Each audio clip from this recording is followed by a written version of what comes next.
Patrick Cohen. Bonjour Anissem Bida. Bonjour Patrick, bonjour à tous. En cas non pas de craquement de doigts mais de tremblement de terre, on connaissait les chiens secouristes. Ce matin vous nous dites que bientôt il y aura aussi des scarabées sapeurs-pompiers. C'est un poisson d'avril avant l'heure. Non, vous allez Pour voir. faire rigoler Julie. Vous allez voir, c'est très sérieux. Jaune. C'est très sérieux, ce sont des scarabées contrôlés à distance par les services de secours, donc téléguidés comme des drones, et qui sont capables de s'infiltrer partout dans les décombres pour retrouver des personnes bloquées après une explosion ou un tremblement de terre. Alors pourquoi des insectes ?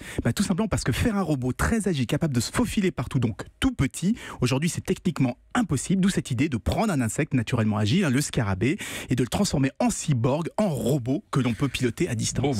Comment on arrive à piloter un scarabée ? Eh bien, on lui met un sac à dos et un casque sur la tête.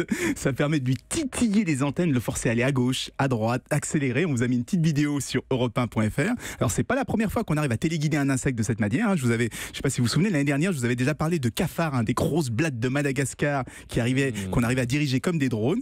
Mais avec les scarabées, les chercheurs de l'Université technologique de Singapour sont allés beaucoup plus loin, puisqu'ils arrivent à les faire reculer et même à les contrôler avec un angle de rotation très précis comme un volant. Et c'est la première fois qu'on arrive à piloter aussi précisément un insecte aussi petit. Et ils vont vraiment s'en servir pour des opérations de secours ? Oui, c'est l'objectif de leur recherche.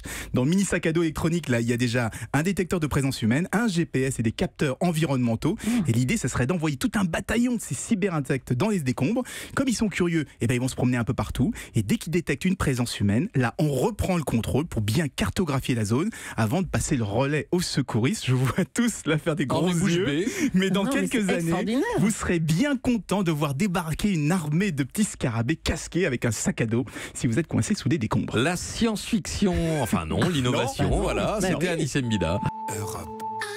Europe 1.